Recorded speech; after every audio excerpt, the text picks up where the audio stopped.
Hi everyone, Flavia here and thank you for joining me today. In this video, we will be making a beautiful floral note card with a surprise window. It is very easy to make and I hope you give it a try. I will be using Spellbinder's January 2025 large die of the month, which is simply amazing and I just couldn't wait to create with this set. We will jump right into the assembling process because life has been crazy busy and to be honest, I have no idea what happened to the initial footage of this video, so I do apologize for not giving you a closer look at the die set that I used to cut out these pieces as I usually do. On the left side of the screen, we can see some of the die plates included, and remember that you can find links to all products used today in the description box down below. I'm a huge fan of Spellbinder's clubs because of the unique designs and great quality, and the January 2025 clubs are so good.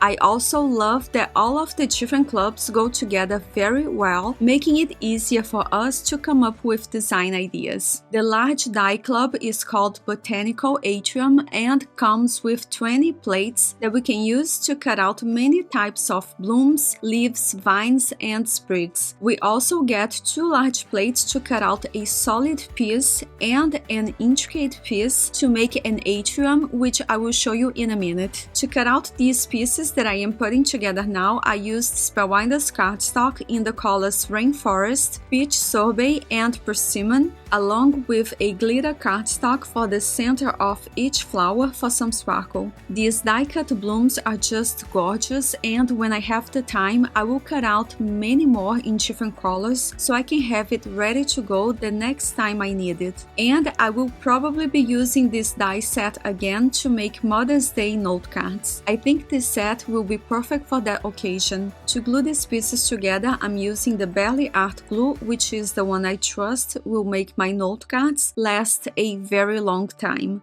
To make today's note card, we will need 2 A2 size side folding card bases and a panel that measures 5.5 inches tall by 4.25 inches wide. I will begin by taping this large plate to the center of this yellow panel that later I will glue to the front of my note card. To make sure that this die plate does not shift, I will use a few pieces of tape to hold it in place as I run it through my Platinum 6 machine. I will be saving this solid piece so I can do some die cutting later, and this panel with this large opening in the center is what we actually need for today's note card. Next, we will need to cut out another window from the front of an A2 size note card in the exact same spot as the yellow panel. To do so, I will place the yellow panel over my note card and trace this window with a pencil so I know where to position the die plate. I will again tape the metal plate in place so it doesn't shift and open the note card before I run it through my die cutting machine, so I only cut out a window from the front of the note card. With all of that done, the next step is to sandwich a piece of clear acetate between the note card and the yellow panel. If you don't have any type of acetate, remember that we can recycle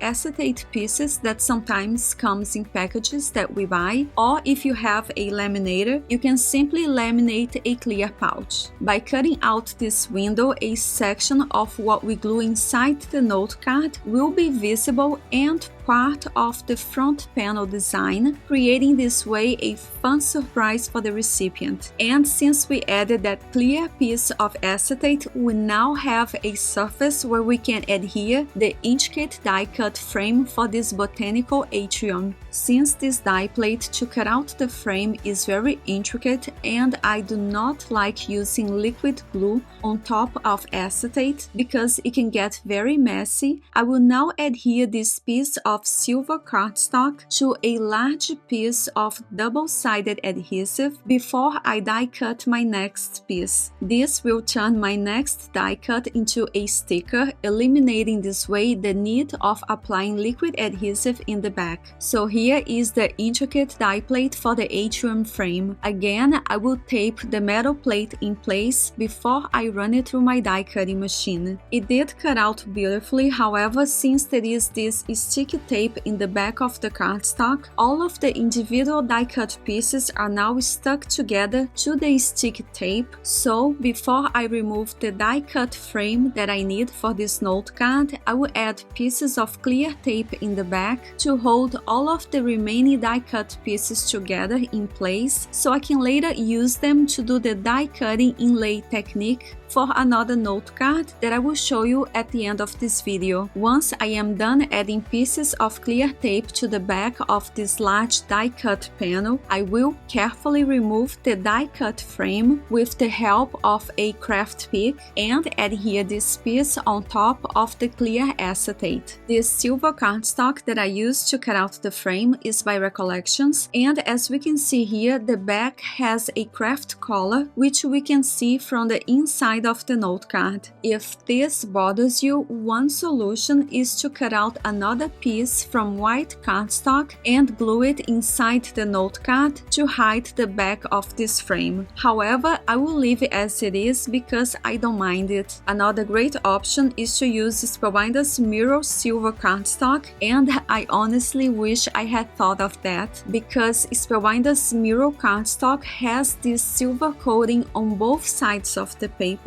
which is just perfect for designs like this where we can see the front and the back of the cardstock. The next step is to add that second white note card so we can begin decorating. To do so, I will apply liquid adhesive inside this note card to the left side only and then glue this side to the back of the note card with the surprise window. Before I glue my die cuts to the note card, I will add some shading to the green leaves and branches by using a darker shade of ink pad and a blending brush. This will add a lot of depth to these die cuts and make the note card look more finished. Once that is done, I will adhere lots of flowers and leaves inside my note card using strong liquid adhesive. I will try to avoid overlapping these die cut pieces so it is easier to fold the note card closed later. And I will save some of these blooms to decorate the front of the note card as well.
To make the sentiment for this note card, I will be using Spellbinders January 2025 Clear Stamp and Die of the Month. Since I am not sure which sentiment I will be using today because I like them all, I will stamp and die cut all of these sentiments at once so I can have it ready to go the next time I need it. I am using Altenew Obsidian Pigment ink and the Misty stamping tool that will allow me to stamp multiple times on the same spot until I get it right. If you are new to card making, the Misty is a wonderful tool and a must-have in my opinion. There are many wonderful stamping tools out there, but I love how compact and easy to use the Misty is. In the end, I decided to go with the sentiment that reads just a little note to lift your spirits, and here is a closer look at the finished note card along with the matching pocket-shaped envelope that I made. To cut out these holographic butterflies, I used metal plates included in the January large die set and the Holo Waves cardstock by Tonic Studios, which is my favorite holographic cardstock. I also made a second similar note card that has the sentiment Happy Mother's Day in Portuguese, and notice here that for this one I did add a second white frame inside the note card to hide the back of the one that I glued at the front. And here is the third one that I made using those leftover die-cut silver pieces to do the die-cutting inlay technique by popping each die-cut piece back in the negative space. This note card does not have a surprise window like the previous two, but I did add a lot of texture and interest to this white note card by dry embossing it with the Spellbinders January 2025 3D embossing folder of the month. So these are all of the note cards that I wanted to share with you today, and I hope you enjoyed this video and felt inspired. If you're interested, I have a list of all products used in the description box down below. If you make something inspired by this video, make sure to tag me on Instagram. For pictures and more information, remember to visit my blog. As always, thank you so much for spending this time with me. I hope you have a wonderful day, take care, and happy crafting!